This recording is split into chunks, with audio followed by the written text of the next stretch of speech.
नमस्कार बंधुरा तोमरा सबाई केमन आछो। आशा करी सकले खूबी भालो आछो। पम्पा सिम्पल कुके सबाइके स्वागत।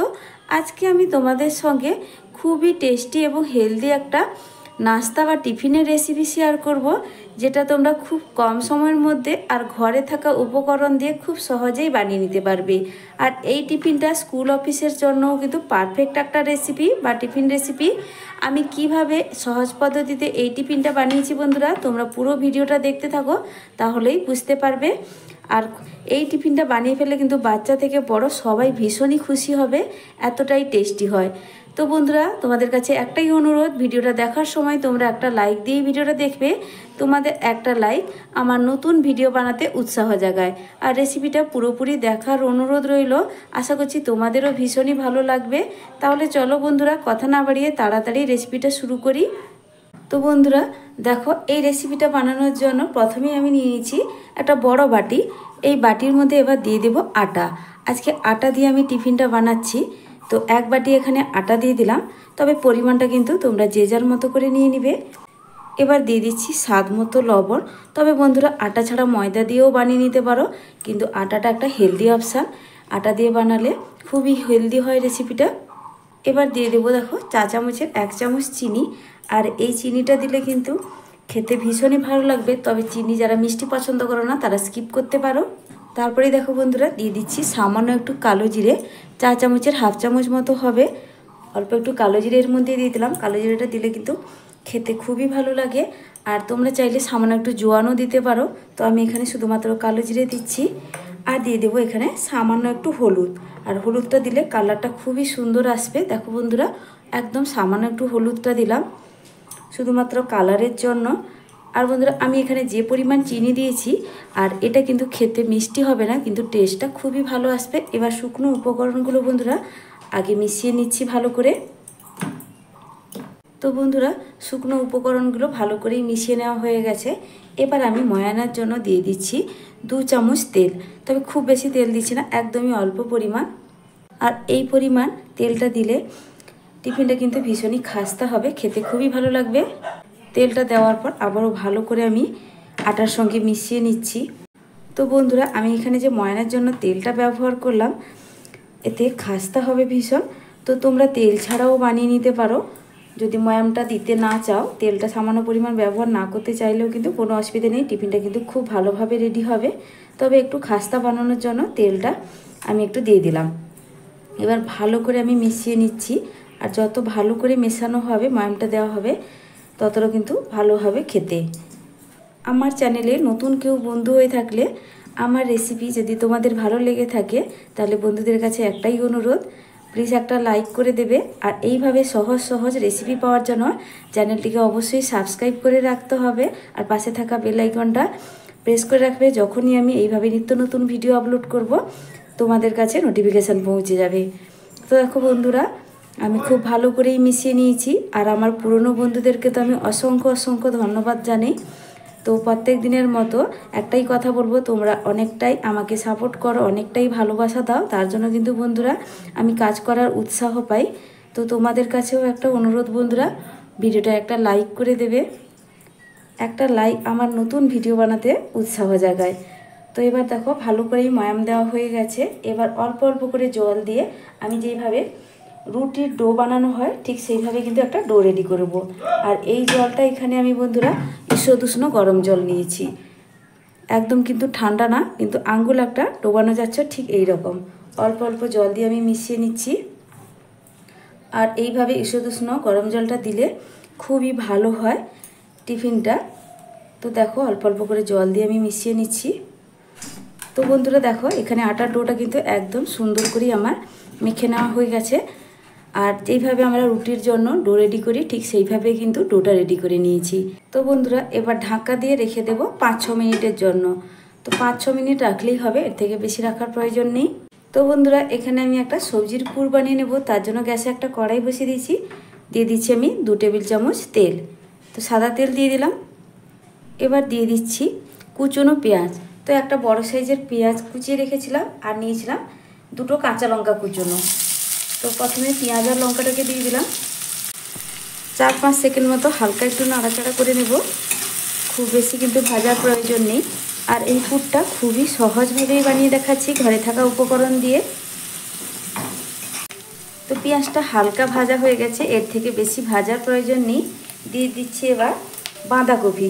তো সামান্য একটু বাঁধাকপি দেখো বন্ধুরা, একদমই অল্প পরিমাণ। তো আমি যেই পরিমাণ আটা নিচ্ছি তার কিন্তু খুব বেশি সবজির প্রয়োজন হবে না, একদম অল্প পরিমাণ বাঁধাকপি দিয়ে দিচ্ছি। আর বাঁধাকপিটা একটু সরু সরু করে কাটলে কিন্তু ভালো হয়। আর বাঁধাকপিটাকেও এখানে আমি 6-7 সেকেন্ড মতো একটু ভেজে নেব। প্রথমে বাঁধাকপিটা হালকা একটু ভেজে নেওয়ার পর আমি এবার দিয়ে দিচ্ছি, দেখো বন্ধুরা, একটা মিডিয়াম সাইজের আলু আমি গ্রেট করে রেখেছিলাম। তারপর কিন্তু জল পাল্টে 2 থেকে 3 বার ধুয়ে নিয়েছি। তারপরে কিছুটা জলে আমি এইভাবে রেখে দিয়েছিলাম। এবার জল ছেঁকে ভালো করে আলুগুলোর মধ্যে দিয়ে দেব। আর একদম সরু গ্রেটারটায়, ছোট ছিদ্রযুক্ত গ্রেটারে আমি আলুটা গ্রেট করেছি।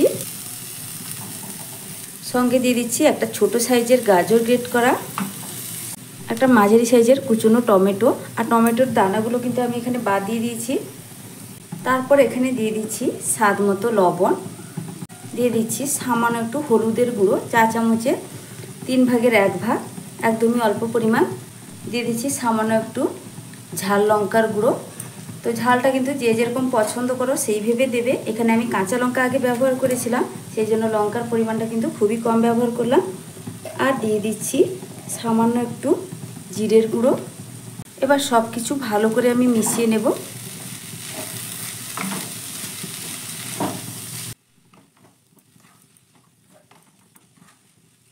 তো বন্ধুরা ভালো করেই মিশিয়ে নিয়েছি। এবার আমি এটাকে ঢাকা দিয়ে দিচ্ছি।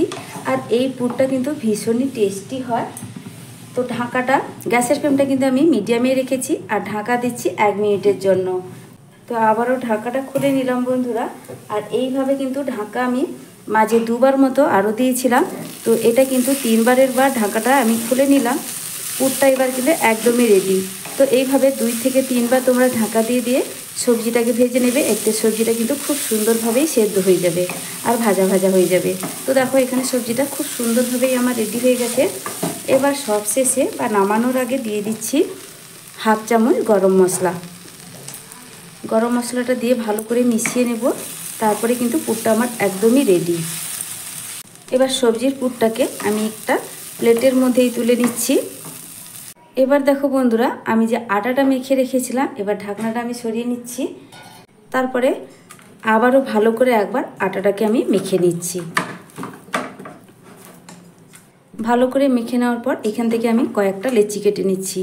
তবে যেইভাবে আমরা রুটির জন্য লেচি কাটি ঠিক সেইভাবে কিন্তু লেচিটা কেটে নিচ্ছি। খুব বেশি বড়ও করব না আর খুব বেশি কিন্তু ছোটও করছি না, ঠিক এই সাইজ করেই আমি লেচিগুলো কেটে নেব। তো বন্ধুরা এখানে কয়েকটা লেচি হয়ে গেছে। এবার লেচিগুলোকে একটা বলের আকারে আমি শেপ দিয়ে দিচ্ছি, এতে বানানো খুবই সুবিধা হবে। আর আজকের টিফিন রেসিপিটা বন্ধুরা খুবই টেস্টি একটা টিফিন রেসিপি আর খুবই হেলদি। তো দেখো বন্ধুরা কিভাবে আমি বানিয়ে নিচ্ছি। তো গোল বল আকারে করে তারপরে দেখো একটা বাটির শেপ দিয়ে দিচ্ছি আমি প্রথমে, ঠিক এইভাবে। আর এটা কিন্তু বেলার প্রয়োজন নেই, তোমরা চাইলে বেলে নিতে পারো। আমি কিন্তু এইভাবেই বানিয়ে নিচ্ছি। এইভাবে বানালে খুবই সুবিধে হয়। তো কিছুটা পুর এর মধ্যে আমি দিয়ে দিলাম। তো ভালো করে পুরটা দেওয়ার পরে দেখো খুব ভালো করে কিন্তু মুখটা এইভাবে সিল করে দিতে হবে। চারদিক থেকে নিয়ে এইভাবে সিল করে দিচ্ছি। তারপরে দেখো এইভাবে হাত দিয়ে একটু চ্যাপটা করে দিচ্ছি। খুব সহজ বানানো বন্ধুরা, একবার দেখলেই কিন্তু তোমরা খুব সহজেই বুঝতে পারবে। তো দেখো বন্ধুরা একটা কিন্তু খুব সুন্দর করেই আমার বানানো হয়ে গেছে। এর থেকে বেশি আর আমি চাপটা করব না, ঠিক এইভাবেই বানিয়ে নিয়েছি। প্রত্যেকটা আমি আগে এইভাবে বানিয়ে নেব। তো বন্ধুরা সব টিফিনগুলো দেখো বানিয়ে নিয়েছি। তারপরে গ্যাসে আমি একটা ফ্রাইং প্যান বসিয়ে দিয়ে এতে দিয়ে দেবো তেল। তবে খুব বেশি তেল দেব না, আমি কম তেলেই কিন্তু এগুলো ভেজে নেব। এখানে 3 চামচ মতো তেল দিলাম। আর তেলটা দিয়ে দেওয়ার পর চারদিকে এইভাবে ছড়িয়ে দিচ্ছি। তেলটা এবার গরম হয়ে গেছে, গ্যাসের ফ্লেমটা এবার মিডিয়ামে করে দিলাম। তারপরেই আমি একে একে টিফিনগুলো ভেজে নেব। তো কয়েকটা টিফিন এই তেলের মধ্যে আমি দিয়ে দেব।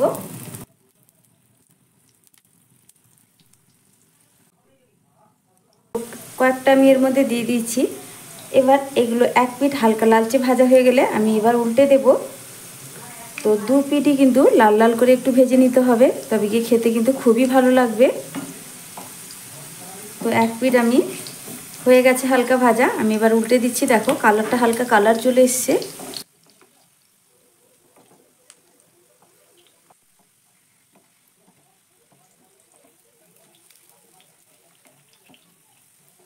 তো বন্ধুরা, এই টিফিনগুলো ভাজার সময় গ্যাসের ফ্লেমটা কিন্তু একদম মিডিয়াম টু লোয়ের মাঝখানে রেখেই ভেজে নিতে হবে, না হলে কিন্তু কালারটা চলে আসবে, ভেতরের দিকটা কাঁচা থেকে যাবে। তো আমি কিন্তু গ্যাসের ফ্লেমটা মিডিয়ামে রেখেই এগুলো ভেজে নিচ্ছি। আর উল্টে পাল্টেই দেখো খুব সুন্দর করেই ভেজে নিচ্ছি। তো বন্ধুরা দেখো, এগুলো কিন্তু উল্টে পাল্টে লালচে করেই ভেজে নিয়েছি। আর আমি এবার এক একটা করে এগুলোকে তুলে নিচ্ছি। খুব সুন্দর করেই কিন্তু হয়ে গেছে, কালারটাও দেখো দারুণ এসছে। সবগুলো আমি এবার তুলে নেব, তারপর বাকিগুলো যে কটা আছে একইভাবেই কিন্তু আমি ভেজে নেব। তো বন্ধুরা, সব টিফিনগুলো বানিয়ে নেওয়ার পর আমি এখানে একটা প্লেটের মধ্যে সার্ভ করে নিয়েছি। দেখো দেখতে কতটা লোভনীয় হয়েছে, আর খেতেও বন্ধুরা ভীষণই টেস্টি হয়। আর তোমরা তো দেখলে এই রেসিপিটা পুরোটাই হেলদি একটা রেসিপি, যেহেতু আমি আটা আর বাড়িতে থাকা সবজি দিয়েই বানিয়ে নিলাম খুব সহজ পদ্ধতিতে। তো আমার এই আজকের রেসিপিটা তোমাদের কেমন লাগলো বন্ধুরা, অবশ্যই কমেন্ট করে জানাবে। আর যদি ভালো লেগে থাকে তাহলে লাইক, শেয়ার, সাবস্ক্রাইব করে দেওয়ার অনুরোধ রইল। আর এই টিফিনটা তোমরা টমেটো সসের সঙ্গে পরিবেশন করতে পারো, তাছাড়া কিন্তু এমনিও কিন্তু খুবই ভালো লাগে খেতে। তো আজকের মতো ফিরে আসছি নতুন এক রেসিপি নিয়ে। তোমরা ভালো থেকো, সুস্থ থেকো বন্ধুরা, টাটা।